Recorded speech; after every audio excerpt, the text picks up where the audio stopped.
Melania Trump. You've seen her maybe in some of these social media videos. She has a new book coming out in a couple weeks, kind of sharing her experience as First Lady. She did an interview. She sat down this morning with Fox and Friends and did not hold back when speaking about what it's been like for her husband, for her son, her family, and got into politics as well, something she doesn't usually do as direct. So, Will, let's take a listen, but set up what we're about to hear. Right, yeah. So this was in response to how the country has reacted and the issue of the attempted assassinations on her husband, former President Donald Trump.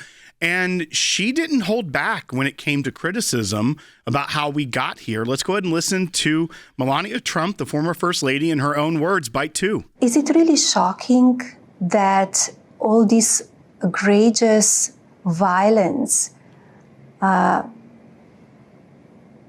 goes against my husband? Especially that we hear the leaders from the opposition party and mainstream media branding him as a threat to democracy, calling him vile names. They only fueling a toxic atmosphere and giving power all of these people that they want to do harm to him. This needs to stop.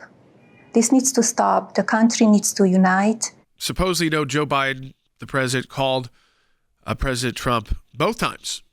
The first time after he was shot, and the second time when the shooter was apprehended right before he was about to be in harm's way.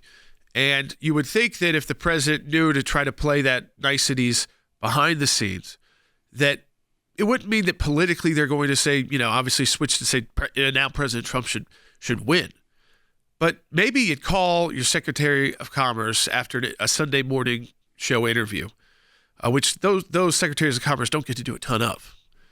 And when she called for the former President of the United States, President Trump, and his ideology, so then I guess all of us that have voted for him and all of you, I guess, that have probably voted for him as well, to be extinguished. What he says is the opposite. It's just another lie. Like, how did we get here? Let's extinguish him for good. We have an answer. We have a remarkably talented candidate who is sincere, who's pragmatic, who's open.